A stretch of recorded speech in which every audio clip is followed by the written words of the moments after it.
Hi everyone, कैसे हो आप सब। स्वागत है आपका अपने चैनल टीचिंग विद पानी में। फ्रेंड, जैसा कि आपको पता है, रोज़ शाम 8 बजे हमारे चैनल पर हिंदी की क्लास होती है। उसके अकॉर्डिंग हम अपनी आज की क्लास को स्टार्ट करेंगे।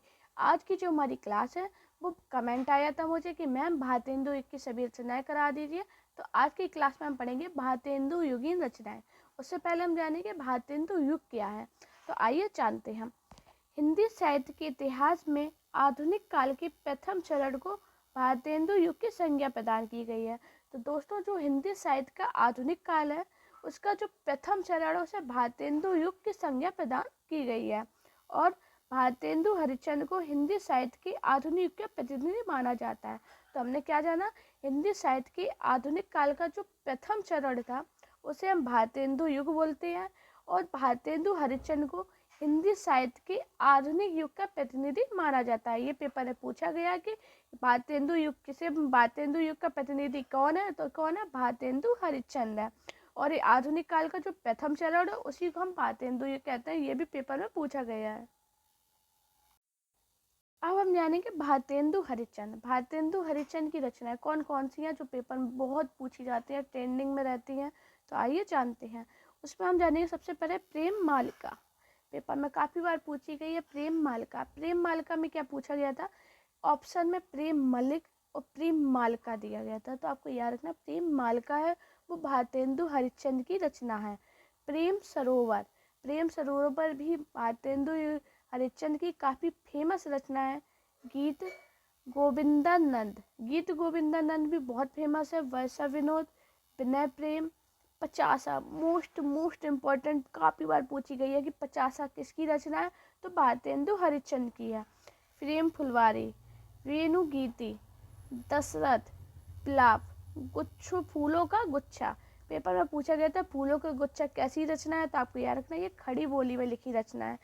और इनकी जो रचनाएं सभी जितनी मैंने आपको बताई ये सभी फेमस है और सभी किसी ना किसी एग्जाम में ट्रेंडिंग में रही है। काफ़ी पूछी जाती है इनकी भारतेंदु हरिश्चंद्र की रचना कि भारतेंदु हरिश्चंद्र की रचनाएं कौन कौन सी हैं।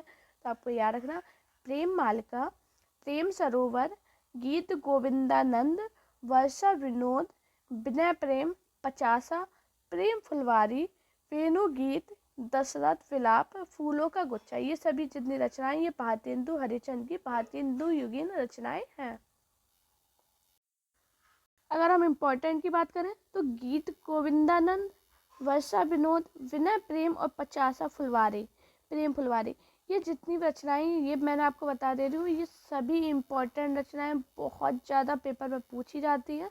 तो आपको याद रखना है ये सभी रचनाएं भारतेंदु हरिश्चंद्र की है। और दोस्तों, आप लोग ये रचनाएं लिख लेना अपने जो नोट्स बनाते हो उसमें। अगर नहीं लिखना चाहते हो तो ये आपको PDF टेलीग्राम चैनल पे मिल जाएगी। अब उधर से जाके PDF को डाउनलोड कर लेना और लिखने की ज़रूरत पड़ेगी नहीं। अगर फिर भी आप चाहते हो अपने नोट्स पे लिखना तो इसे ज़रूर लिखना। ये सभी रचनाएं इम्पॉर्टेंट है, आप किसी भी एग्जाम की तैयारी कर रहे हो। दोस्तों, वीडियो पसंद आए तो वीडियो को लाइक, चैनल को सब्सक्राइब, अपने दोस्तों से वीडियो को शेयर जरूर करना। कमेंट में ज़रूर बताना कि आज की क्लास आपको कैसी लगी है। साथ में अगर आपका कोई टॉपिक है जो आपको नहीं समझ में आता तो मुझे कमेंट करना, मैं उस पर आपको वीडियो ला के दूँगी बहुत अच्छे से। तो आप मुझे कमेंट ज़रूर करना कि आपको ऐसा कौन सा टॉपिक है जिससे आपको समझ में नहीं आता, तो अब मैं उस पर आपको क्लासेस दूँगी। अब हम छोड़ेंगे बद्री नारायण चौधरी, जिन्हें हम प्रेम घन के नाम से भी जानते हैं। इनकी रचनाएं, ये हमारे बद्री नारायण चौधरी, इनकी जो रचनाएं हैं उनको हम जानेंगे। तो इनकी जो सबसे फेमस रचना है जीर्ण जनपद, बहुत पूछी जाती है इनकी रचना। आनंद अरुणोदय, बहुत इम्पोर्टेंट है ये भी रचना है। इससे आनंद अरुणोदय में एक बार बस यही लिख के दे दिया गया था, तो आपको याद रखना है ये किसकी रचना है, बद्री नारायण चौधरी की। हार्दिक हर्षा 10, मयंक महिमा, अलौकिक लीला, वर्षा बिंदु, लालित लहरी, ब्रज नंदन पंचक, ये जितनी भी रचनाएं ये सभी बद्री नारायण चौधरी की है। अच्छा दोस्तों, आपको इसमें ये भी याद रखना है ये लिखा कैसे जाता है। जैसे लालित लहरी है, ऑप्शन में ललित लहरी करके भी पूछे, कभी कभी ऐसे भी पूछ देते हैं जो हमें नहीं समझ में आती है और हम सोचते हैं ये तो दोनों ऑप्शन सेम है। क्योंकि एग्ज़ाम का हमारे ऊपर प्रेशर होता है उस टाइम पे एग्ज़ाम हॉल का, तो हमें इतना नहीं ध्यान दे पाते हैं। लेकिन फिर भी आप रिलैक्स होकर एक बार ज़रूर देखना कि इनमें दोनों में सही कैसा है। और आपको याद रखना ये ललित लहरी है। बेस्ट नंदन पंचक मोस्ट इम्पॉर्टेंट, बहुत बार पूछी गई, मैंने अपने मॉक टेस्ट में भी कराई है। वर्षा बिंदु, मयंक महिमा, ये जितनी भी रचनाएं ये सभी इम्पोर्टेंट, इनकी रचनाएं बहुत बार पूछी जाती है। आपको याद रखना, अगर पेपर में बद्री नारायण चौधरी न दे के प्रेम घन भी लिखा है तो आपको याद रखना ये रचनाएं इन्हीं की हैं, इन्हीं को बोला जाता है प्रेम घन। आपको याद रखना है पेपर में एग्जाम में ऐसे ही घुमाता है कि कभी बद्री नारायण चौधरी ना देखे प्रेम घन दे दिया। अब हमने रचनाएं तो याद करी थी, बद्री नारायण चौधरी की थी, लेकिन हमें ऑप्शन में प्रेम घन मिला और हमारा क्वेश्चन गलत हो जाता है। लेकिन अगर आप ऐसे पढ़ोगे तो आपका कोई भी क्वेश्चन ऐसे गलत नहीं होगा। अब हम पढ़ेंगे प्रताप नारायण मिश्र को, जिनसे बहुत रचनाएं पूछी जाती है कि कौन सी रचना किसकी है। इनकी सबसे इम्पोर्टेंट रचना है वो है प्रेम पुष्पावली, मोस्ट इम्पोर्टेंट, बहुत ज़्यादा, जाने कितने बार मैंने देखा प्रीवियस ईयर में पूछी गई। आप किसी भी एग्जाम की तैयारी कर रहे हो, आप ये मत सोचना कि मेरे सिलेबस में नहीं है, अगर आपके सिलेबस में ये दिया गया प्रताप नारायण मिश्र या रचनाएं पूछी जाती हैं, ऐसा कोई एग्जाम नहीं है जिसमें रचनाएं पूछी नहीं जाती हैं। तो आपको याद रखना ऐसे क्वेश्चन पेपर में बनते हैं। तो इसमें क्या है, रचना में प्रेम पुष्पावली मोस्ट इम्पॉर्टेंट है। मन की लहर, ये भी बहुत बार पूछी गई रचना, इनकी ज़्यादातर रचनाएं सभी पूछी जाती हैं। प्रताप नारायण मिश्र की ज़्यादातर रचनाएं पूछी जाती हैं। लोकोत्तिक शतक, तृप्तमता, श्रृंगार विलास, दंगल खंड, प्रेडला स्वागत, मोस्ट इम्पोर्टेंट। प्रेडला स्वागत भी बहुत बार पूछी गई है, दंगल खंड भी बहुत बार पूछी गई है।